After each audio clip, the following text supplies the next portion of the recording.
So for our listeners, I just want to fill you in. You missed Janglez calling Larry King a goblin. He's like hunched over. Well, he's not anymore because he's passed away. And he did great interviews, but he's all hunched over and he's like, tell me about your career and how that affected your family life. Welcome. You are entering a strange realm. A realm of what ifs. What if movies, television shows, and video games were better, worse, bizarrer, or downright different? What might they look like? Find out on today's episode of CineCasters. Welcome back to CineCasters. This is the show where we watch movies or TV shows, and then we talk about them, deconstruct them, and pitch them back to each other in order to make them work a little bit better to our sensibilities, or sometimes just because we wanted to talk, an excuse to talk about them. I am Janglez, and today I'm joined by Nate. Yo, it is I, Nate. It is I. I don't know why I needed to add that, just to switch it up a little bit, I guess. Yeah, today we're talking about the latest Disney animated feature, 3D animated feature, Encanto. Mm-hmm. In Encanto. Encanto, yeah. In case you didn't hear Janglez just say it. Oh, you're in a sassy mood today. I don't know. It's this, just to fill our listeners in, Andrew had to listen for like half an hour while I tried to get my microphone working. And it still didn't work. It still didn't work. We finally figured it out, but yeah. You'll have to excuse Nate if he's a little bit more savage when it comes to this movie today. 30 minutes of me just cursing and swearing at technology as if it cared. So on that note, now that everyone knows that you're feeling savage, what did you think about Encanto? I was actually about to message you this morning and go, Encanto, you meant Encanto, right? Yeah. Because I actually really loved it. I think it's a really smart, layered movie. I think it's actually really, really smart and layered too. I really like this movie. The first time I watched it, I didn't care for the music outside of one song. But I've seen We Don't Talk About Bruno? Yeah, We Don't Talk About Bruno is brilliant. It's such a good song, musically, and it's very catchy. Apparently, it's the new Let It Go. Yeah, I wouldn't be surprised. It's an incredible song. Like, it's very, very catchy, but it's and I like Let It Go because it's a very powerful ballad. But We Don't Talk About Bruno is like the way that the themes come back and overlap on each other at the very end is really good, because we have that was a good then we have Camilo singing, like 7-foot frame rats along his back, and then we have that theme contrasted with Pepe and Felix, who are singing like it was our wedding day. Because there's three different melodies overlapping each other at the very end. Isabella and Dolores are both singing like variations on the same melody, like he told me that the man of my dreams, and that's all overlapping while Mirabel is singing like yeah Bruno, yeah about that Bruno, like that's really, really good. Which is the main theme, right? Mirabel is the focus on screen as well. She's the focus singing the theme, like, we don't talk about Bruno. Exactly. No. It's really good. Yeah. The other songs took a while to get around to me. The song that Luisa sings, where she like sings about how she's always, it's called Surface Pressure, I think. She's like, tip, tick, tick till you all, like, it's, I can't quite remember how it goes. But is it the one, she's singing about not being strong enough? Yeah, not being strong enough. Yeah. And there's like a visual, like there's an iceberg that shows up at a certain, So that one was cool. That took a while. That one's still not my favorite. And then I like Isabella's song, What Else Can I Do, when Isabella and Mirabel sing. I like that song. And I really like Mirabel's solo power ballad when she sings I'm Waiting on a Miracle. I am waiting on a miracle. That's really, really good. Very, very catchy. It's all good. I thought Bruno should have had a song. Yeah, Bruno didn't get a song. That's true. Yeah, it's a good point. Yeah. Come on, give me a song, Bruno. We sing about Bruno, but Bruno never gets a song.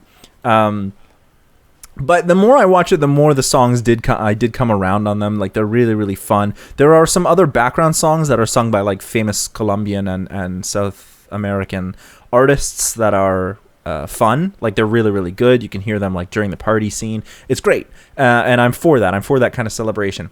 I do have a couple of nitpicks with this film, which is why I wanted to talk about it. Oh, okay. Interesting. And I wondered if you picked up on them. So I only had really, to be honest, I would actually not repitch this movie. However, Really? I did. There is one thing.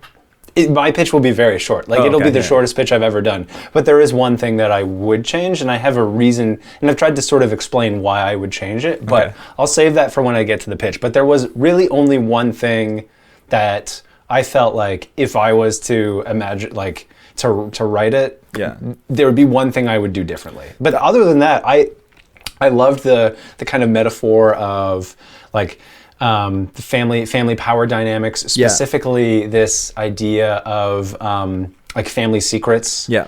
And sort of family trauma, and there's like, oh, we don't talk about this. We don't talk about Bruno. But I thought that there's quite a lot of layers to it. Also, just in terms of how that's reflected in the image of this house that's fracturing, that's just keeping together, and as it's falling apart, the house is fracturing as their relationships are fracturing. It's other things like. Bruno's there, but he's in the like scaffolding of the house. Yeah, like behind the scenes, in the structure. It's almost as though like the secret of Bruno as part of the family can't leave the house. Like he can never leave, even though he's like left the mind of the people in it. Exactly. It's like everyone thinks he's gone, but he's actually still there. He's still steeped ever within present. the family of the house. Yeah. Yeah, and he's in the actual like in the walls. Yeah. Well, here's where it gets crazy, because if you pay attention. You can actually see some hints that Bruno is there before he's even revealed. There was one that came up where one of the sisters or cousins says something like, oh, I can hear the rats or something talking in the walls. Yeah, so Dolores during We Don't Talk About Bruno refers to Bruno in the present tense. I can always hear him sort of muttering or mumbling, right? I associate him with the sound of falling sand. Right? Interesting. And it gets better. Okay. If you watch that scene... In the background of that scene, you can see Bruno. He's sneaking through the background. You can see him. You don't know it's Bruno, but there's a dude sneaking in the background on the upper balcony of that sort of courtyard area while Mirabel and Dolores are dancing. And if you watch, you can see this dude sneaking around. And it's the reason we know it's Bruno is because right before that, Camilo transforms into Bruno. And so we see that character. So you can tell it's Bruno because... I mean, it's distant, but you can tell because now we know what Bruno looks like because Camilo just transformed into him. And then Dolores sings in the present tense and we see Bruno in the background. That's interesting. That's so very interesting. I didn't pick up on that. And you're sure it's not the cousin who can shapeshift who's in the background? It's possible. The implication is that it isn't. Right. Because Camilo is in the other room. I guess you could interpret it either way. Yeah, it could be interpreted either way. There are some problems that I have with this movie in terms of nitpicks, and some of them are personal and some of them are like my readings of them, so you can throw them away. The first one is, this is a personal thing. I really liked how Frozen kept the action present and didn't present any of the songs in a pseudo-theatrical space.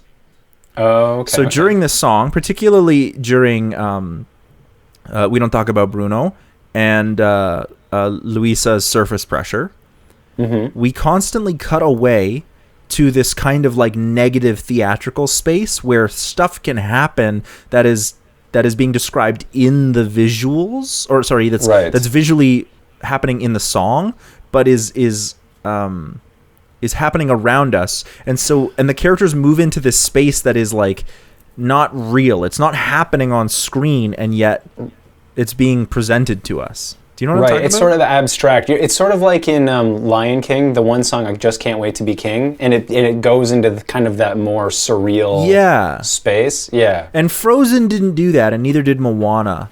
And I actually really kind of prefer it that way. That's a personal thing, but I found this sort of surrealist. I called it like a theater space because it's more like you're watching like what would happen in a musical theater where they could pull out these kinds of weird things, but because they're still being presented to you as an audience, and there's a proscenium sort of blocking you between the world. Yeah. I found that jarring. I don't like that as much. Interesting. And that's where we get into this problem where like, oh, Bruno's in the background. And you're like, well, like you said, it could be Camilo. But it could also be because it's hard sometimes to tell when we're in that abstract space or not. Is that simply just part of the song, or is that actual reality? Right. Interesting. I think I interpreted that as, to me, it worked because the whole thing has sort of a mythic quality to it, where it is this kind of, like, they're telling a story, this very magical story. And so to me, those moments, they fit because it fits within this sort of realm of kind of fantasy overlapping with reality. Yeah, I hear you, but to me it felt more like a storytelling tool than a fantasy tool. Right, yeah. To me, no, that's fair. I'd say that's a valid point, yeah. Frozen has magic in it. Right? The ice magic, at least in the first one. I'm not going to talk about the second one right now, but in the first one, there's the ice magic, but the songs are presented to us in a realistic state. Nobody ever cuts away to... Sometimes we're like in the middle of a song, we'll cut to a different part of the castle or like move scenes and whatnot, but we're never presented with this surrealistic space where, like, you know, an iceberg lands on Louisa and she has to like hold it up. I wasn't a big fan of that because I feel like it actually affects the scope of the movie. Oh, interesting. Okay. Now, I want to say I really like this movie and how it has this huge cast because it's of characters, because it's trying to present this intergenerational dramatic sequence that flows down from, and I think the layers are literally, Abuela puts a lot of pressure on the rest of the family because of the trauma she endured, and she can't or won't talk about it.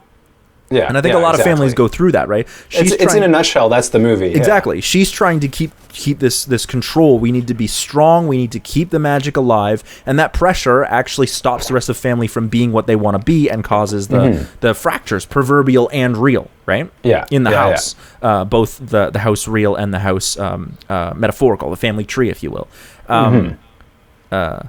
That's what I think this story is really about.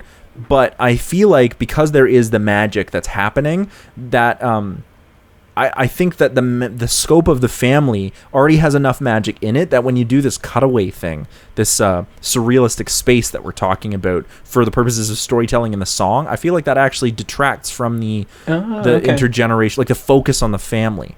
Because, and I've talked to a couple people who felt like there wasn't a big adventure. Mirabel never really goes on a big adventure. She goes into Bruno's tower, and that feels like where the movie might start in terms of its adventure. The movie's already started by that point, but that feels like where it might this is where Mirabel, sort of the classic, descends into hell in terms of like Joseph Conrad's The Hero's Tale, and then comes back with Joseph something. Campbell, Joseph Campbell, not Joseph Conrad. That's Into the Heart of Darkness. Yeah, that's a different thing. I mean, The Heart of Darkness does follow Joseph Campbell. It does follow, It does follow. Anyway, not my point. That people felt like they were missing the adventure. I actually think because there's this fantastical cutaway that it detracts focus from the realism of the family that is enhanced by the magic. The magic that they're given, not the magic of this realistic, surreal storytelling technique. Right. That's a personal reading. Okay, interesting. Yeah, no, that's an interesting take. Yeah. The other complaint that I have, or many complaints that I have, they're nitpicks. I really like this movie. I want to stress that. As much as I love the idea of telling an intergenerational story, there are too many characters. That's very interesting. Okay, go on. I disagree. I know what you mean. Yeah. I think. I disagree, but I'm curious, please extrapolate. Yeah. So, in the best way I can explain this is, I love all these characters. I love them so much. They're such cool characters, and like I've like dove into the lore and all of the behind the scenes stuff because I'm that kind of dude. For me, we're introduced to Mirabel as a young child, and then she sort of wakes up, and we get the family madrigal. Then there's a scene where we're introduced to Antonio before he gets his gift, and to me, this was a kind of classic signifier in terms of like filmmaking, that Mirabel was our main character and Antonio was going to be our deuteragonist, our secondary character. Right. Antonio does almost nothing in this film. Yeah, he does. He takes a back seat pretty almost much immediately. After that point. Yeah. Now his whole like ceremony is the impetus for Mirabel's journey, and that's important. But it's not because of him as a character. It's because of the event he represents. Right. And I found that disappointing. We also, and I thought this was a really, really cool idea. In terms of like from a storytelling standpoint, is that every member of Mirabel's family is sort of introduced via song, except for her mom. Right. So like they all get the song, but then like Luisa gets a song, and then later on Isabella gets a song, and the entire side of Pepe's family, because Pepe and Julieta are sisters. Julieta is Mirabel's mom. The entire side of Pepe's family, that's Felix, her husband, and Dolores and Camilo. And the only one who's not in that song is Antonio. Antonio doesn't sing, and Bruno doesn't sing. But I did think segmenting the family and being like, you get a song and you get a song, that's a really, really interesting storytelling technique. But there's a lot of characters, and not all of them, I think, are fleshed out to a really broad extent. As a family, it works dynamically, but as a character standpoint, individually, I find them all lacking. Luisa is very now people would say like, well, the whole point of Luisa is that she's the strong one, but she's actually like very weak on the surface. Sure, but I wouldn't say that that's a very broad or in-depth character arc. Isabella is the same thing. She's sort of like, I'm the perfect one, except I don't want to be perfect. It's a lot of pressure. Not a broad character arc. Certainly works in the aspect of the family. Antonio doesn't really have an arc. Dolores is in love with the person Isabella is supposed to marry, and then that fixes itself. Right. Bruno gets a redemption. Like, Bruno is the deuteragonist. Mirabel and then Bruno is really what the story is. And Bruno's not even in most of the movie. Right, yeah. And Abuela is the antagonist. Now, Abuela, Mirabel, and Bruno have the best arcs, but everybody else is pretty superfluous. Okay, yeah. From an individual standpoint. As a family, it works, but I found that a little frustrating. Interesting. See, I agree that there's an arc that's not there for some of the characters. I wouldn't say that detracts personally, because to me it is a story about the family. Yeah. And I do think it's actually stronger for the movie that some of those characters do take a back seat. Now, I also do think, just to take your side, I think it's also just a limitation of the format. Because I think, so my one comment, when we get to our pitches, I'll bring up essentially something along this line, but I think it's still, where I think it falls back has more to do with its trying to fit within a Disney structure within a sort of with a format that has pretty defined boundaries, and that's okay. Like, I think, like, I get it. That's what it's meant to be. That's the audience that it's meant to be for. But I think as a standalone film, I think that where it doesn't go to that next level for me is that it still has to confine itself within a sort of box. See, I was thinking like you could go to some deeper places that I think would work really well if this was, and I'm just saying, like, I think it would be amazing if this was like an 8-episode miniseries. Because then you could explore, you could explore each of the family members better. I also think, based on what you're saying about the Disney formula and how that's fine, I do think Disney is capable of getting to deeper places, especially with an intergenerational family drama. Yeah. I do think it could go to some deeper places. We've seen Disney, like, do some really existential stuff, especially lately with Soul, or Toy Story 4.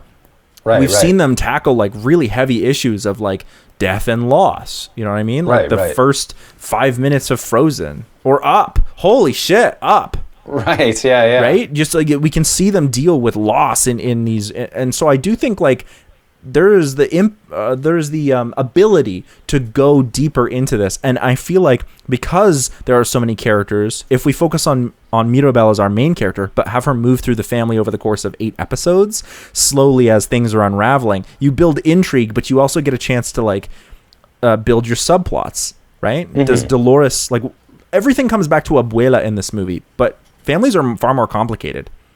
Right. Does Dolores harbor a grudge against Isabella?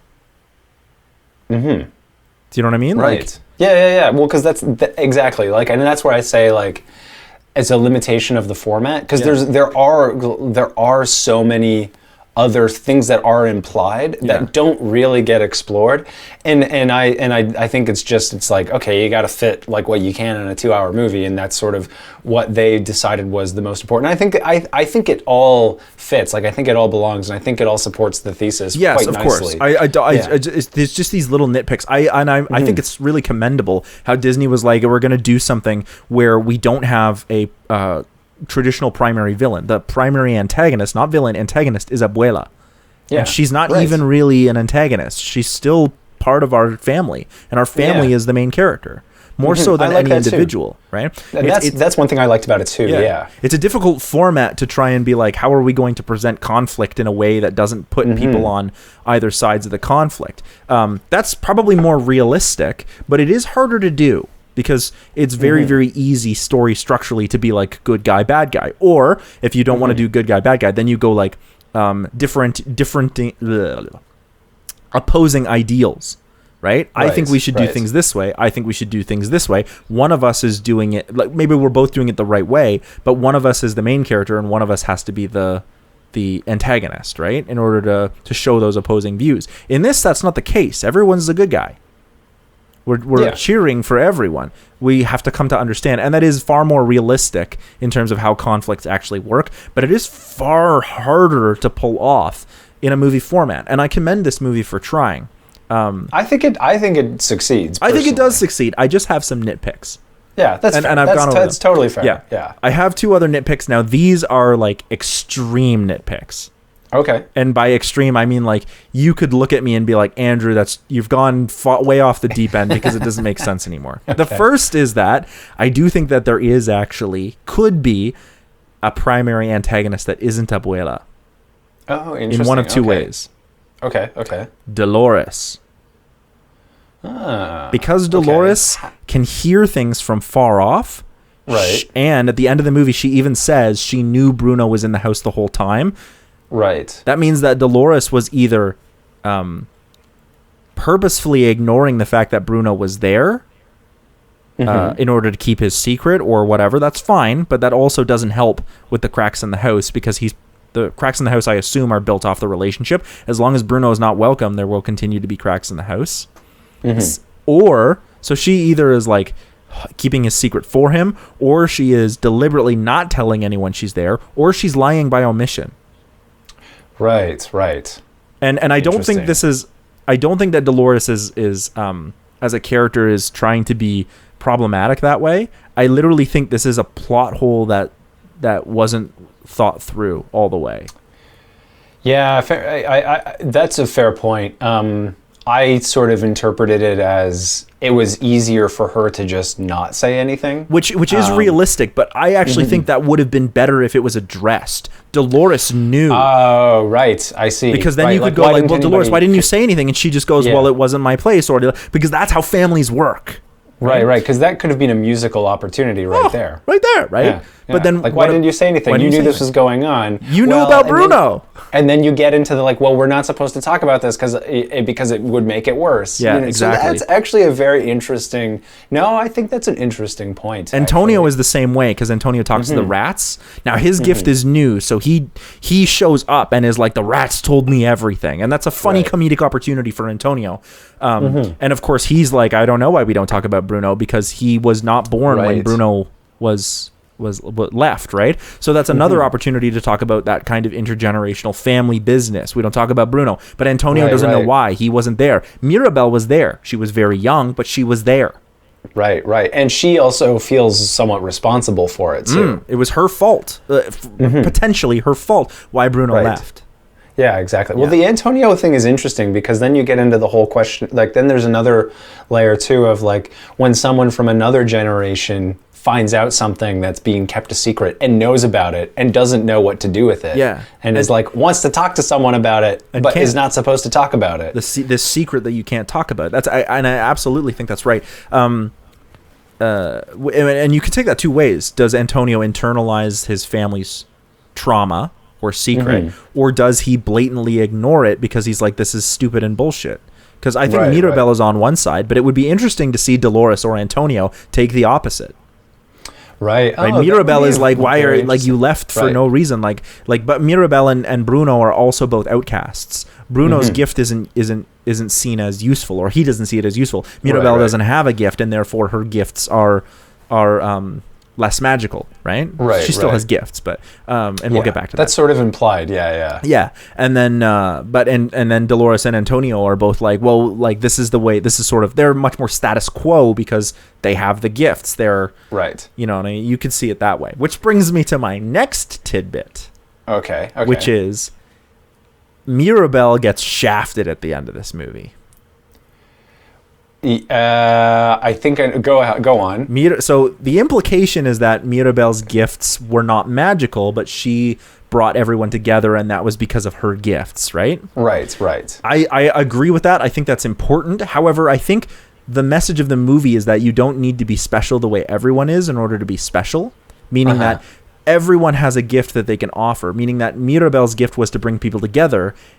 And I think the implication is that anyone, if they put their mind to it, can bring people together. And that's not a gift that we see necessarily, right? It's not a gift that's like strength or in the real world that would be like, you know, sports or singing. Sometimes gifts are far more ephemeral. They're harder to pinpoint, but they're still important.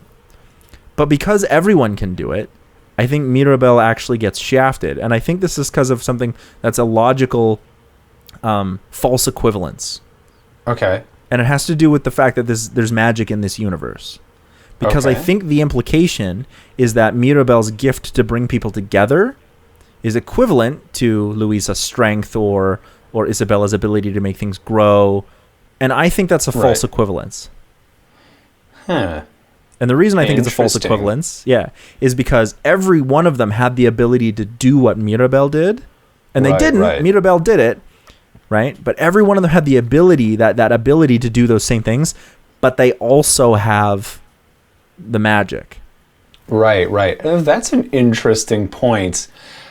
I kind of touch on that actually. And I actually do, but I didn't think of it that way, but that is kind of my issue. Like I said, this movie is like fantastic. I love this film. If there was one thing, if I was to change, it would be right at the very end. Yeah. Oh, I'm excited to hear it because I do also think, like, just talking about this, spending more time with interfamily or intergenerational family. We know that Felix and Augustus married into the family Madrigal, and neither of them have gifts because they married in, right? So Augustus is Mirabel's father, and Felix is Antonio Camille and Dolores' father. They married in and they don't have gifts. Mirabel also doesn't have a gift. Abuela also doesn't have a gift, by the way, or at least not one that we know about. It's never talked about. Yeah, it's true, actually. Yeah, because I was waiting for that to come up at some point. It never comes up. It never does. No. And yet she's the head of the household, which is like that speaks to power structures. Well, see, that was another thing that I thought was another interesting thing. It doesn't really get into it, but it's there. It's sort of hanging over everything. But I think that's part of the layers, right? This trauma, this power structure, the fact that Abuela calls the shots because she's the matriarch. And I like to see a matriarchal family. I thought it was interesting too, yeah. And I wonder if the movie didn't want to undercut a matriarch by talking about it that way. I actually think it would have made the movie stronger, but I wonder if they were like, we're going to present this family as matriarchal. However you pronounce it. We're going to present it that way, but we don't want to undercut it. Right. Because then first of all, they don't have a lot of time, but if we undercut it, then it seems like matriarchs are lesser than. And that's not what I mean by undercutting Abuela. I mean, like, all power structures are inherently problematic. Yeah, but I'm not sure if you present it that way that it would come across to everyone that all power structures are inherently problematic. Right. Yeah, I see what you mean. Yeah, because I think that would have been an interesting thing to have explored a little bit more, was that power dynamic. Because I think one of the things that makes this movie unique is that, I mean, and like I said, it's there. It's hanging over everything. It's definitely there. It's readable. It's easy, and it's identifiable. Yeah. So part of me is like, I actually think it's good that it kind of like it wasn't spelled out, because it very much permeates everything. Yeah. But I do think that would have been an interesting thing to, again, limitation of the format, but like explore that, like how, like what's her not, because she puts a lot of pressure on on the other characters for like being contributing, Yeah. and those that have gifts using their gifts, and then there's this judgment for not getting a gift. Yeah, you don't get a gift, and so you can't she doesn't contribute. have one. And Mirabel, and she doesn't have one. But Mirabel, I also really like this because Mirabel is trying to contribute. She's trying her best, but no matter what, and Mirabel's mom, Julieta, even says, "You've always been harder on Mirabel." Yeah. And she tries. Like, we see Mirabel try. Yeah, exactly. And I think that to me was a great scene when she just like calls out her grandmother. Yeah, it's a good scene. Like, it's a great scene. I think it's all there. I do think it would have been interesting. Like, how it's a question that I have, and I'm not saying this is a criticism against the movie. It's just something I'm curious about. Like, how does she feel about not having a gift? Yeah. The grandmother. How does that like, what is her feeling of that? For the other problem is, I think the movie tries to frame it like Mirabel not getting a gift is a bad thing, and then at the end it goes, but she did have gifts all along, right? But she still doesn't get magic. That's my problem. Is I think that's a false equivalence because Mirabel doesn't have something that the others have. And to say that Mirabel's gifts are her own, I still think is a false equivalence because it's not the same. If we were talking about just regular gifts that regular humans have, then I would say they're on a level playing field. But Mirabel literally has less magic, even though her gifts are interpersonal. Right? She has less. The other problem, then, I think maybe that this would have been, because the implication, I think, is that at the end of the movie, the reason Mirabel didn't get a gift is because she already had one. Right. That's the implication. But it never really explicitly explains that. And so I'm left going, well, why didn't Mirabel get a gift? Right. Yeah. Right? It never explains why. Because the magic just doesn't like her. Like, what? You know what I mean? Like, why didn't Mirabel get a gift? That's not explained. Yeah. It's one of those things where if you really start to think about it, you can kind of maybe find a sort of a flaw in it, where it's like the idea would be she didn't get a gift because if she had a gift, then she wouldn't have asked the questions and wouldn't have fixed the family. And that was her gift. Yeah. But the sort of the fracturing of the family seems to be a cause of her not getting a gift. So wouldn't her of getting a gift have prevented that from happening in the first place? Yeah, and if the magic was dying and that's why she didn't get a gift, shouldn't she have gotten a gift at the end? Yeah. Like, there's a couple of questions that I'm left up in the air, and it's nothing against this film because I really like this film. I just think, like, in terms of, we've just talked about power structures, but in terms of like a Marxist utilitarian point of view, in terms of like Abuela sees gifts as useful, right? And so even though Mirabel is like, well, she has a gift, her gift is the ability to bring her family together. Sure, but from a purely utilitarian point of view, her gift is still useless. Right? So my point is, like, everyone can contribute to the family, and I don't think that is untrue. And I don't think that this movie has any flaws in it that way. From a purely Marxist reading of how people's gifts work, Mirabel still has less at the end of the movie.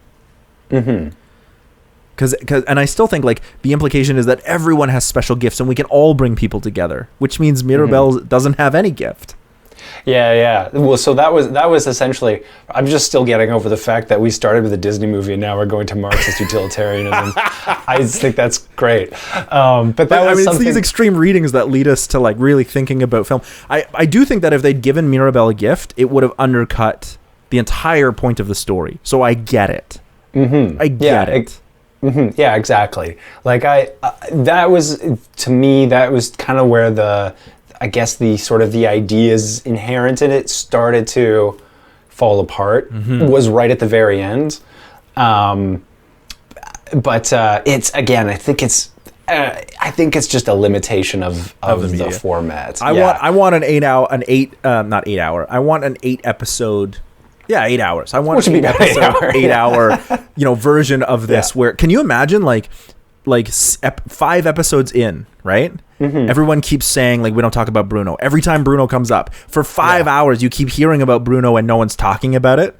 Yeah. That's like how actual families are. And then episode 6 rolls around, and all of a sudden you get Lin-Manuel. Lin-Manuel's still scoring this, by the way. Right. He's doing all the music. Episode 6 comes around, and the entire family turns around and goes, "We don't talk about Bruno." And you're like, "Oh shit, they're gonna talk about Bruno!" Like, that's big, right? There's now, unfortunately, Disney is like movie centric in a lot of ways, which I think is disappointing, because I do think that we've talked about this before, but movies or TV shows are becoming more like cinema. TV shows have the ability to tell these big stories, and I think the studios that are embracing that are doing big things. The BBC has always done miniseries, but they've always done amazing things with that, and HBO is consistently coming out with big, swing for the fences kind of miniseries. Like Game of Thrones was huge despite the ending. Chernobyl is still one of my favorite pieces of television cinema. So I do think, like, a big animated spectacular like Encanto, but done in 8 episodes would have been like, or 5 episodes even, just like, you could have knocked that out of the park. Really powerful. Yeah. Because I think there's enough there that you could have. It'd be interesting to have done like an episode on each character. Yeah, that's another. And like each, you go behind a door for each episode, and it's sort of like the door becomes like a, like we see the surface, and then you go through the door and you see there's more going on the inside. Like, again, like the movie is great. I love the movie, but I agree. It's just a limitation of the format, and I think it's an interesting thing, because there's clearly a lot of depth, and there's clearly a lot of layers to this. It would just be, I think, as a fan of the movie, I would love to see more movie of this movie. I'd love to see more movie. So I think what's interesting is that those layers that we keep talking about are sort of implicit. The deeper you go, the more interesting this movie becomes. But at the same time, the deeper you go, the more you start to think about and unravel some of the issues with the movie, particularly Mirabel's gift. That's the only problem I have, and I think I fixed it in my pitch even. Yeah, so I arrived at a very similar conclusion in terms of that being kind of the thing that I thought was maybe detracting from the movie a little bit. Yeah. So do we want to do pitches? Yeah, I mean, I can do mine is super quick. Okay, hit me with it, because mine's long. Okay, so this actually might be good, because I can kind of continue the conversation a little bit before we segue into yours. But essentially, it's exactly the same movie right up until the very end. And in my version, the house does not get rebuilt, and they do not get their powers back. Yeah, I wondered about that. And now I get like, it's a Disney movie. Yeah. And they have to have this return to normal. This is what I mean by it's a limitation of the format. I'm not just referring to the tempo linear or whatever component of it, temporo-spatio-linear component to it. How many words can I string together to make me sound smart? But you're looking for the word spatio-temporal. Thank you. Like in terms of a linear direction of spatio-temporal, like storytelling. Yes, thank you. That one. But in terms of length, okay, I'm not just referring to the length of it. I'm also referring to the fact that it's Disney. Yeah. And there's certain requirements of that, and there is that idea of this return to normal at the end. So so why I think it's better for them to not have their gifts. I wrote like a 1-paragraph essay about it. So basically, it was the essentially, I think it's important because, the things we talked about. There is this strange kind of power dynamic that exists and still exists at the end with her not getting her gift. For me, I think that it actually says more about like the family. There's also a bit of a power dynamic between the family and the community where they are kind of like, they are sort of the central, like, and it's interesting because there's this strange thing where they say they're helping the community, and yet the community seems to rely on them. Yeah, like there's almost this helplessness.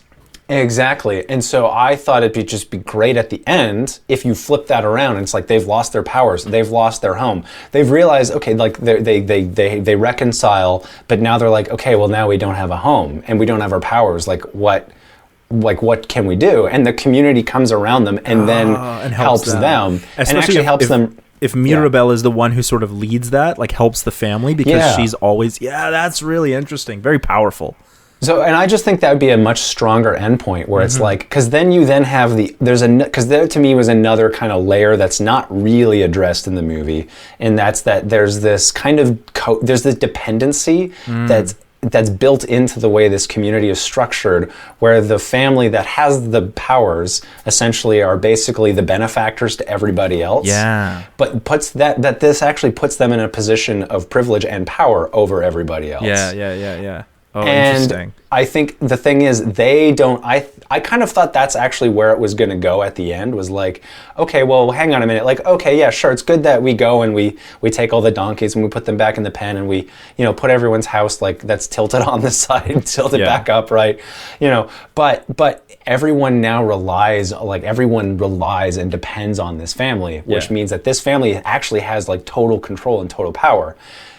That is actually, that I think it'd be better to have that subverted at the end, and then the family has to go, okay, well, this community that we thought we were sort of the benefactors of, well, we were kind of just on top of them the whole time. And we were kind of, it does put a bit of a distance between them and the community. Yeah. And so I feel like this is a way to kind of, it comes back full circle, and then the community is able to go like, well, now we can help you and we can help you rebuild your homes. And then there's sort of like this communal integration aspect where it's... I don't even think you necessarily need to have like them have this position of authority. I think that's already implicit. I think it's implicit. I'm not saying that you bring it out. I think it's already there. I just think in terms of subverting it, like no, I think what actually where that actually works is that through subversion isn't necessarily like we're in a position of power over you. I think that is implicit in terms of power structures. I think the reason that works so well is because what you get is this understanding of like, we had this power and we needed to be benefactors and help the community, but that goes both ways, and that when you lose your powers, the community is there to look after you. Yeah, exactly. And I feel like that's very powerful, especially because Abuela is so concerned about community, and to have the community show up and be like, actually, like, you don't have your powers, but like we can still help. Like, we're still a community. Exactly. And I think that's just very powerful because the focus of the movie is so much on the family that it'd be interesting to see the community sort of... And because the community is constantly present, right? Those three kids are always there. And they even have their own verse in We Don't Talk About Bruno. Right? We get several little anecdotes in We Don't Talk About Bruno from community members. So I think that's really, really powerful. The reason I don't think that happens, I didn't know about this, but Alyssa brought this to my attention when we did The Good Dinosaur. This was back in October. And she said that when you tell children's stories, there are certain things that you sort of have to do structurally. And Disney, as much as like they've grown up and they can tell complex stories like what we're talking about, this intergenerational family drama and trauma, I think that there's still children's stories at heart. So when you tell young adult stories, the goal can always be to sort of buck tradition and move on and move out of the things that you grew up with as you grow up. And those are your intended readers. But when you tell a children's story, you have to come home. Right. There's always this need to come home. And I'd never seen that before until she pointed it out, but it's fucking everywhere. Right. I think that pattern is very much present. Yeah. Yeah. And so I think because there's no adventure per se, quote unquote, in this story, the adventure is the family itself and the exploration of their relationships. But it's not like a linear trajectory kind of adventure, like Joseph Campbell, like we talked about, Joseph Conrad. And so instead, as you talked about, the home is this representation. The casita is this representation of the family household as both a structural entity and as a communal force, as a conceptual entity. And so to have the house be rebuilt is really important because it represents the the structure. It represents that homecoming that doesn't happen because this isn't a traditional adventure, but it's still a story for children about building and coming back to familiar, coming back to home. That's why I think that happens. An interesting way to continue with what you're saying would be if they rebuilt their home without the magic. So Casita was not alive, but the community helps them rebuild their home. Exactly, that's what I mean. Like it would basically be at the end, they still rebuild the house, but they do it without magic, and they don't have their magic anymore. Yeah. But they're still like, now it's a case where they are still in the community, but they are part of the community, and they have to now work with the community as equals. As equals, yeah, much more interesting, especially because Mirabel would be put into a position of privilege, which would invert that. Exactly, and because the other reason why I think it would just it makes sense to me that it would be a stronger ending too is because this movie, like, it's a movie about family, and family is a kind of community. Well, what is, like, how, because there's clearly like this implication that the community is very close to them. Like when they have this celebration, like the whole community is there. They go into Antonio's room and like party in his room. Yeah, and his giant like, jungle ass fucking room. Yeah. So it's like, it's clear, like there's clearly this sense that the community it's not just the family and then the community that's separated from them. Like there's this feeling that everybody's very closely knit. And so how does the dynamics of this community, how do they respond to this family? And it's there. It's totally there. Like the community comes to them and are like, we're worried. Like your house is falling apart. What's going on? But I think there's another layer that could be added of, you know, this like family community relationships. What's the sort of the distinction? Because a community is a kind of extension of family in its own right. So the only reason I would say that still can't happen is because I like on the theme of home, I think you've nailed that on the head, is that I understood, and this could just be my reading, but I understood the magic to be family. The magic was stronger when the family was together. And so like if you use that as a representation, if the family comes back together and reconciles at the end, then the magic should come back as a representation of that. That's why I feel like it still should come back. I love your ending. I think it works better, but the magic isn't arbitrary. It's a representation, which is again why Mirabel gets shafted. She brought the family together and still doesn't get because that's the thing. Like it's fair too. I guess because my other sort of take on that too is the magic comes about when they first get the miracle. It's actually in a response to this very traumatic experience. Yeah. And so it's also kind of this flame. You're trying to keep this kind of this like, you're trying to keep this memory alive. And I think it's less about kind of having the magic of the powers and more about keeping this flame of this sort of this like who we are. Yeah. And it's basically a family that's kind of identified with this, like a key part of their identity is this experience they had. And so I think it's also like them being able to move forward and reestablish their home without having that to be like the thing that exclusively defines who they are. Yeah, yes. And I was just thinking because Abuela Pedro is not a character in the movie per se. Like we only see him, but he's sort of ever present. This picture frame, you know, cracks when the house cracks, and at the very beginning, when Mirabel comes downstairs with the help of Casita, she goes by Abuela Pedro and even says good morning to him. You know what I mean? He's always part of the family, even though he's not there. So there's another thing about this intergenerational thing, but also this trauma, this need to do something to honor his sacrifice, kind of as well. Yeah. I'm wondering just before I get into my pitch, your partner does a lot of research on sort of trauma and getting over stuff like that from a religious standpoint. Did you watch this movie with her?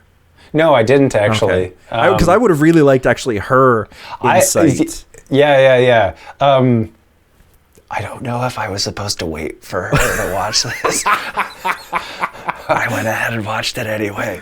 Well, I'm glad you did because I needed it for the podcast. But I would have liked to have heard some of her insight like on this, because she does work from like a sociological and liturgical point of view in terms of like family trauma.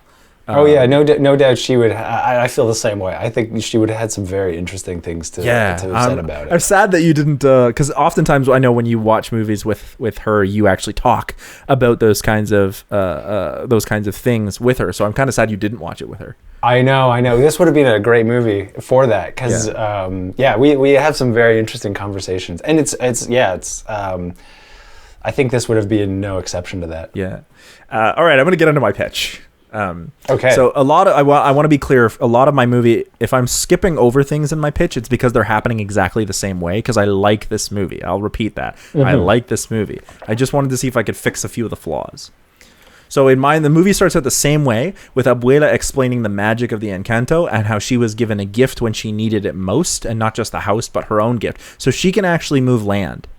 Oh, so she is the one who created the valley. Interesting. When the gift was given, and I didn't say this necessarily, but you could even say that she was the one who built the house using like her ability, and the casita came alive. Got it. But she did that. So, and you maybe she built the house. I don't know. Depends on how we want to do that as a representation of their household. I think it works better if it just comes alive.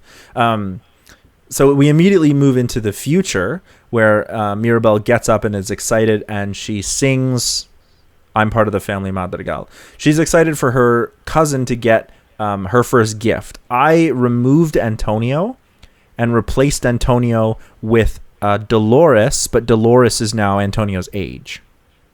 Oh, okay. And I did this because I needed Dolores to have a different gift. And remind me, I actually lost track of who's who. Please remind me who Dolores is. Dolores is Beppe and Felix's oldest child. She can hear everything. Okay, that's Dolores. Okay. Okay. In mine, she is now Antonio's age, so 5. Right. Okay. And she doesn't have a gift yet. Right. Okay. Got it. Okay. Everything else is still the same. It's fine. So Mirabel sings about the family Madrigal, and the only difference is that I made Dolores. Yeah, that's fine. And there's no Antonio. So that night,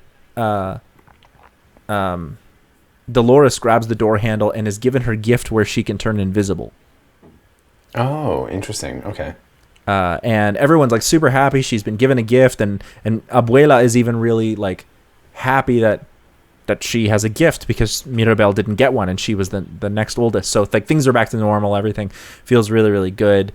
And the only thing is Abuela seems to be a little disappointed because she's like, I'm not sure how turning yourself invisible is going to help the community. So so she's a little disappointed. But this is very stressful for Mirabel, and she sings outside and gets rid of the party. Or like leaves the party, and she sings I'm Waiting on a Miracle, and then she starts to see the cracks appear in the house, and she freaks out and tells her family about them, but when they come outside, the cracks aren't there.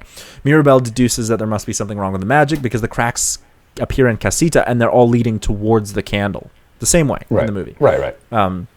So she isn't sure where to start. But Dolores sort of appears like this is the next morning. She like tries to talk to she isn't sure where to start. She talks to Camilo, because she thinks Camilo is her mom, but then transforms because Dolores is different. Anyway, then all of a sudden, Dolores appears out of nowhere. She overheard what Mirabel was saying because she's like, some people when they're not paying attention and they don't think anyone's around, they talk to themselves. So she says, I was walking around invisible and I overheard Luisa say something. You should check that out. So. Then Mirabel does the whole breakfast thing because I think that's funny. Then she goes to talk to Luisa, who says the same thing. Luisa says she should go to talk to Bruno's tower. That plays out the same. Not talk to Bruno's tower, go to Bruno's tower. So this all plays out the same way. Mirabel finds the glass prophecy of the house breaking to pieces. The only difference is that the house breaking to pieces, Mirabel's not in front of it. Oh, okay. It's just the house breaking. Oh, okay. Interesting. Okay. And there's a reason for that. So when she exits Bruno's tower, Abuela finds her and reprimands her for putting thoughts into Luisa's head. And like Luisa's starting to feel weak. And Mirabel starts to see tiny little cracks everywhere Luisa steps. Little tiny cracks in the house everywhere Luisa steps. And it's not because of her strength. She just sees these cracks. Like if Luisa's feeling weak, then it's not because of her strength. But Abuela gets Mirabel's attention back, and when she looks, the cracks are gone again the next time she looks. She tells Abuela tells Mirabel to stop meddling and let those with gifts like help do their job, and like Luisa and Isabella, and same thing. Her mother Julieta, that's Mirabel's mother, tells Mirabel that she shouldn't take what Abuela says to heart. She just wants to keep the family strong and the community strong. She also heals Mirabel's hand with the food. Same thing happens there. I actually really like that scene because I love how they clearly like love each other, but Julieta is like, I healed your hand with love for my daughter. Like, it's so over the top, but it's perfect because you can tell she's like trying to tease Mirabel. Yeah. And I'm like, that's exactly right. It's brilliant. Yeah. Yeah. That's a good moment. Yeah. So Mirabel then asks Pepe and Felix about Bruno, and we get, you don't talk about Bruno. And it's the same way, except Dolores's part is, she's much younger. So she's not singing about getting married. And also she's not singing about Bruno in the present tense. And she's also not really singing about Bruno. Right. So, yeah. She's only talking about what she hears other people sing. Right. She sings about what other people talk about with Bruno, because people don't notice when she's around because she's invisible. So Mirabel then tells her father about the prophecy, Augustus. That happens the same way. And he's like, we can't tell anyone. We have to keep it a secret. Isabella's going to get like proposed to tonight and get engaged. But then Mirabel sees some cracks form in the house around her father. And those cracks extend out to a spot in the middle of the hallway because the door was slightly open. And Mirabel hears a noise and realizes that the Dolores is invisible right outside of the hallway and has overheard everything. Oh. And so then the meal plays out the same way, with Dolores telling her brother, who then tells Felix, who then tells Pepe, who then tells Julieta, who then... Yeah. So I love that scene. That was such a great so funny. Scene. It's such a classic scene because families suck at fucking keeping secrets. It's bad. But it's great because every time it cuts away, like it cuts to a reaction shot. Yeah. And then she's reacting to what you just saw. She's reacting to what you're about to see. It's so, and it's it's literally on the next person. Yeah. It's a really, really well shot scene. Yeah. So Isabella is going to, like, things are getting messed up, and Abuela asks Luisa to bring the piano, and as Luisa tries to drag the piano, there are cracks appearing around her. But every time Mirabel looks away, the cracks disappear. And then when everything gets all screwed up and Isabella accidentally hits her boyfriend, I can't remember her boyfriend's name, there's too many characters in this movie, hits her boyfriend in the nose, things start to crack around her. But this time, Isabella is cracking. Like, her actual person is cracking. And Mirabel rubs her eyes, and the cracks are gone. So Mirabel finds, like, Bruno. She goes to look for Bruno, finds Bruno. It plays out exactly the same way, but he doesn't mention anything about fixing the cracks in the house. There's none of that. Right. And he explains that the night of Mirabel's ceremony, there's a few things you didn't know. And he takes her out to a space in the wall where a tapestry has been laid out, and he moves the tapestry aside, and behind it is an old creaky door, but it's not lit up. And there are cracks all around it. And this is Mirabel's door, and there's no magic. But she has a door, and she opens the door, and behind it is just the wall. There's a door, but there's a wall there. Oh, okay. Interesting. And she's like, yeah. And he says, like, the night that Mirabel didn't give her a gift, Abuela asked, basically hid it so that she wouldn't be reminded she didn't get a gift. She hid the door, so we don't talk about it, just the way they don't talk about Bruno. Right. She then asked Bruno to see Mirabel's future, and so he looked into it using his prophecy, and what he saw was the house is going to be filled with cracks, and that would threaten the magic, and this would, but this would be shot like Bruno seeing himself. He would see the future, but when he sees the house cracked, it would be shot in a certain way so that Mirabel's not in front of the house, like I said. Oh, okay. Right. And I'll explain why. So Mirabel convinces him, she's like, you got to finish the vision. We got to see what happens in the future because things are going to get destroyed. And he's like, this is a bad idea. Like, that's why I left. Abuela didn't want to talk about it. So, but Antonio, because Antonio's not there, it's Dolores. She followed Mirabel and was invisible. Oh, okay. And so Mirabel didn't notice. Okay. And then she's like, I heard over everything. We should use my room. And they go to Mirabel's room. They go to Dolores's room, which can be, I don't know, something that represents. I was thinking like a library. like somewhere Interesting. where like somebody who wants to be invisible all the time would go and represent her. So it's like this library. They go to this big open space where the library is, and Bruno does this thing, and he says it's hard to understand what's happening because he sees the future from like different people's points of view. So he doesn't see like an objective future. He sees a subjective future. Sometimes it's from his point of view, like if he's in the scene. Other times it's like I see the future from Abuela's point of view or Isabella's point of view. Sometimes it's a whole bunch of different people's point of view. So it's hard to put things together. But what he sees and what Mirabel subsequently sees is her appearing to hug and make up with someone, and they can't make it out who it is. They're like, who is that? Who is that? And then they're like, oh, it's Isabella. It's Mirabel's older sister. Oh, okay. So Mirabel goes to Isabella and speaks with her and sees that she's cracked. Isabella's actually cracked. And when she asks Isabella, like what's going on, Isabella's like, you have no idea, like the pressure that I'm under to be perfect all the time. And then Mirabel sees more cracks in Isabella. And then they can sing like, what else can I do?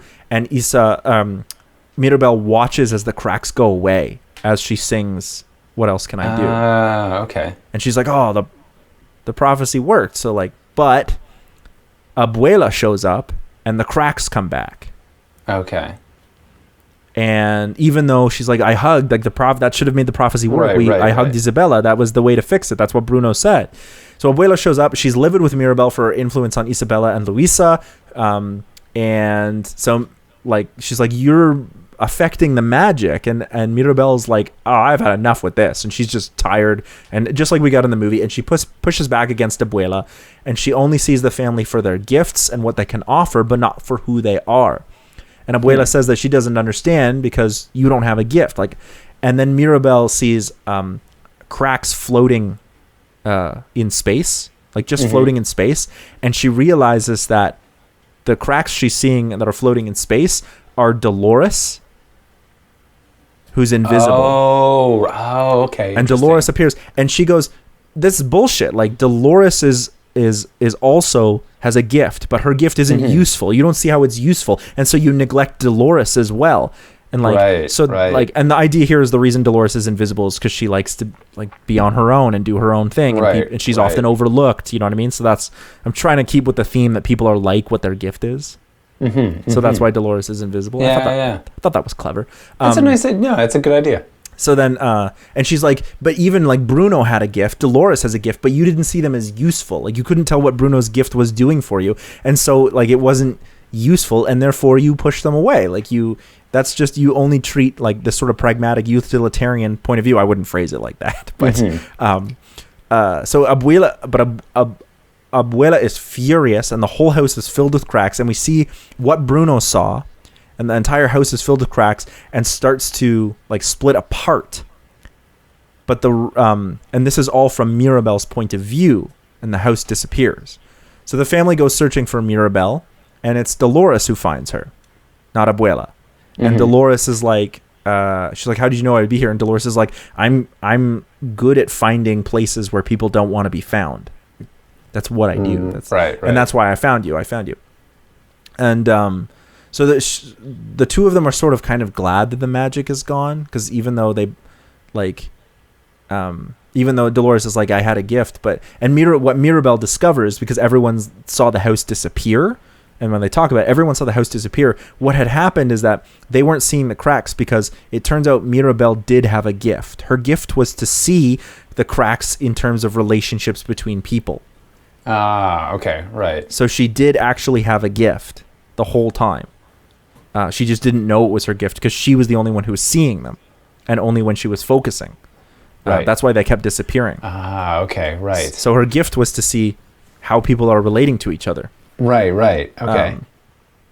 But they're like, even though we both had gifts, we're kind of glad that they're gone, because it makes us feel like we can still be like regular people now, along with everyone else. But Abuela overhears all this, and she apologizes and explains that she was once forced to flee and to build a new home, and was putting pressure on her whole family because of that fear. Same thing we get in the movie. It doesn't have to be implicit, or it doesn't have to be explicit. It can just be, there.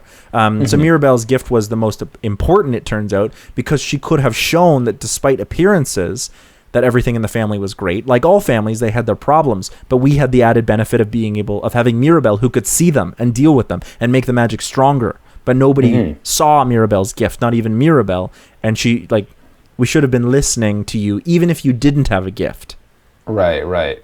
And it turns out that you did, and we should have listened to you. Either way, we should have listened to you, but your gift is just as valuable. So is Dolores's.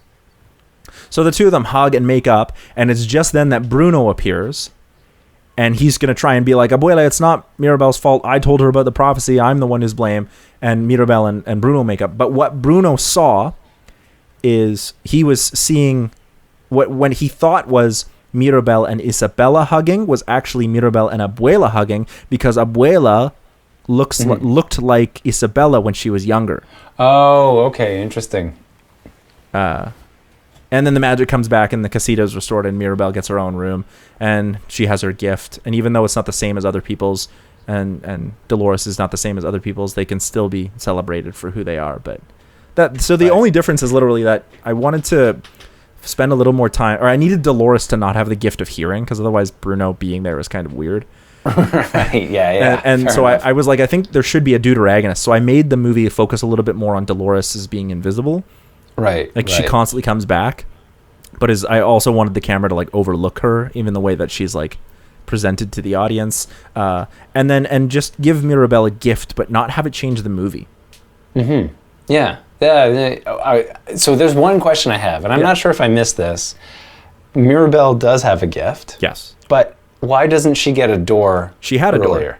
She did have a door, yes, which she finds in the house. But why is it there? Why is it not? So why didn't it? The idea I was trying to go with there is that Mirabel, the more cracks that were in. So remember, every crack that we saw was only Mirabel's cracks. There are no cracks in the actual house. That's Mirabel's gift. Right. She could see them where nobody else could. Right. Yeah. So every time, the reason I kept saying is because every time Bruno saw the cracks, it's because he was looking through Mirabel's eyes. Right, he was looking at in the future through her point of view, right? And the rest of the family never saw the cracks, and Mirabel thought she was kind of going nuts because she was seeing them. Abuela would grab her attention, and she would look back, no cracks, right? Right. But the cracks are like, that's Mirabel's gift. But the door, the idea I wanted there is like, the cracks were also affecting the family, or at least they were a representation of what Mirabel was seeing as they were affecting the family. So the magic was disappearing. Right.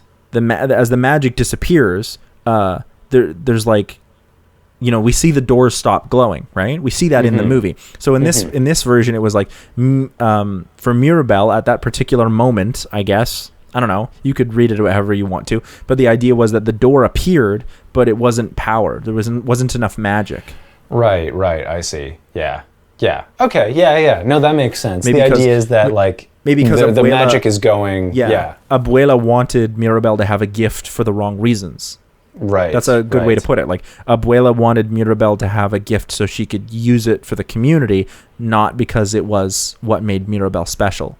And that actually affects the magic. That's affecting their family relationship, which affects the magic. So which is why the door doesn't present itself to everybody else, but it's still there, even if it's the door was there. Everybody, only Abuela knew it was there, but she covered it up. But it's not acknowledged, right? Yeah. Actually, that's another kind of interesting metaphor too, of the whole idea of like family and sort of power dynamics in family, but like not being recognized, like someone feeling that they're not affirmed in their identity between different generations. For sure. Or even just you could boil that down to just coming out. Yeah, I don't feel like I'm gay or trans or whatever, and I don't feel like I fit into this family. They know this thing about me, but they want to cover it up. Yeah, they cover it up. So they know about me, but I don't know it about me, kind of. Yeah. But possibly. There's lots of weird things that can happen in families. But the idea there was that Abuela thought she was doing the right thing. She's like, I don't want to remind Mirabel of the fact that she doesn't have a gift by having this door of nothing appear. So instead, she covers it up. But what's also happening, and I would keep this implicit, not explicitly say it, is that it's Abuela's pressure on Mirabel, the same way she pressures Isabella and Luisa. Right. It's Abuela's pressure on Mirabel to have a gift that she can contribute that actually causes Mirabel's door not to work. Right. Because it's that pressure to not accept someone that causes the magic to go out. Right. So in actuality, it is Abuela's fault that Mirabel doesn't have a Yeah. gift, even though we know at the end of the movie, Mm-hmm. we know Mirabelle has a gift. Her gift is she sees, and that's why I wanted the cracks to appear in people. Right. Because now Mirabelle would be like, what the fuck is going on? And when she sees the cracks floating in space, she's like, that's Dolores. I'm seeing Dolores, but I'm only seeing the cracks. Yeah. And then it would have also been, it's one of those neat things that you could only really do in animation, too. Yeah. Okay. I like that. I really like that. That's And good. now, I guess it also offers some rewatchability, because if you once you know the secret and you go back and watch, you're like, oh shit, it's only ever when Mirabelle's looking. That happens, right? Yeah. And you can and they do this in the movie a little bit too, where they play with it, where Mirabelle's like, look, the cracks, and then everybody looks and they're gone. And there's no way Bruno would be able to cover that many cracks that quickly. Yeah, exactly. Yeah. Just so I was just like, I just want to try something different. I think it still keeps the real meat and potatoes of the movie. It just changes a few things. And I know some people who are like in love with Antonio because he's adorable are going to be like, you ruined the movie. You got rid of Antonio. I like Antonio too. I just felt like I wanted to have, I needed to not have Dolores have her ability for my version of the movie. And I also needed, I felt like introducing Antonio or Dolores, and especially because of Dolores' gift, the way I presented it, I felt like we needed a deuteragonist. So we've got Bruno, but now we also have Dolores. So everything comes back to how Mirabelle feels and how Dolores feels. And now Dolores is through it the whole movie. It's her presentation that is the impetus for Mirabelle's sort of adventure. At the beginning of the movie, and then it's always, Mirabelle's the one who Dolores is the one who overhears things because she's invisible. Dolores is the one who tells her to go see Luisa. Dolores is the one who, you know what I mean? So she's just as important. She becomes very much integrated. Into the plot. She's an active character in the. I think that would actually have been a good addition, because that was something that I thought was interesting. Was Antonio? He's there, and then he really does he takes a back seat. It didn't.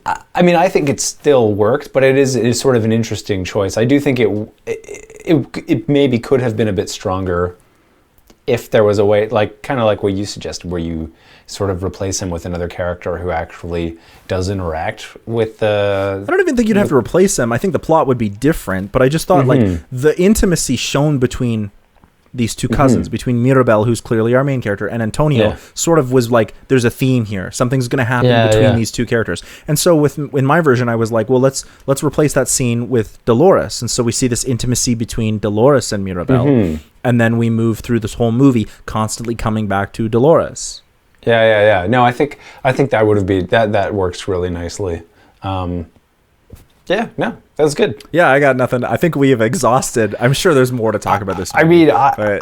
It's clearly a movie that's got a lot going on. For it. Very smart, very layered. Even like, we didn't talk about costumes at all, or we didn't talk about music, but like the way this is rooted in Colombia and Colombian society. The animals that Antonio talks to are all South American, like tapirs and capybara and a jaguar, and they all have unique personalities too. Yeah.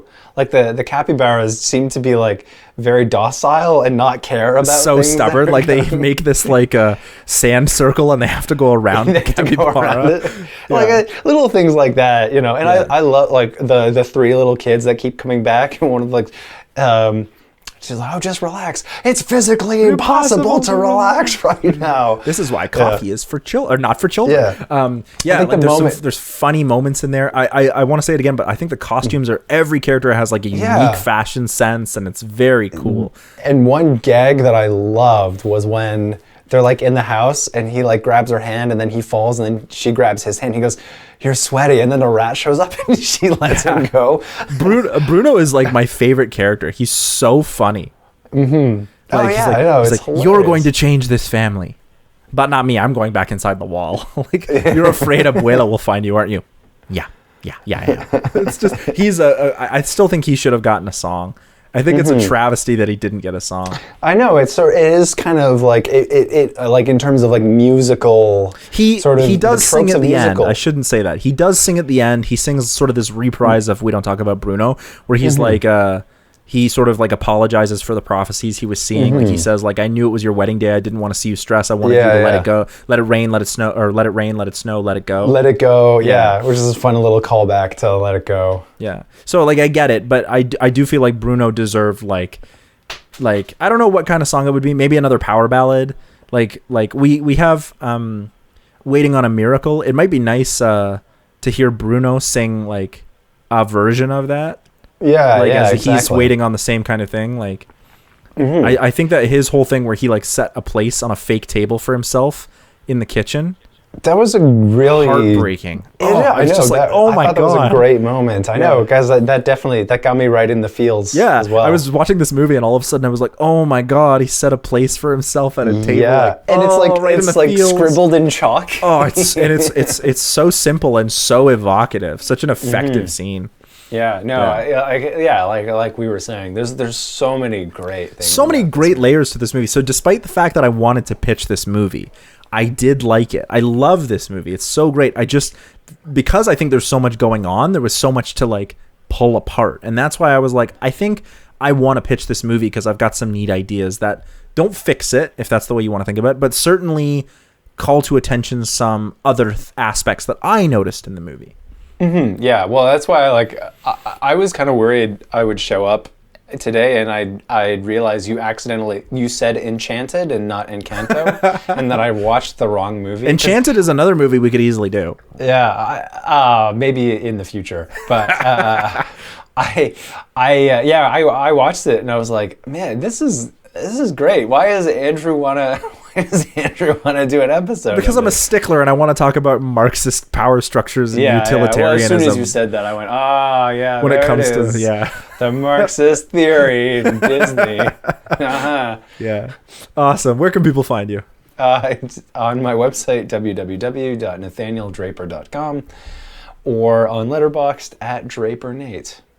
You can find my band Robot Philosopher anywhere you listen to dope music. You can also check out our other channel, the CineMasters, to see more scripted content and video essays about movies and television shows and video games sometimes. And thanks so much for chilling with us here. Yeah, thanks for listening. Peace.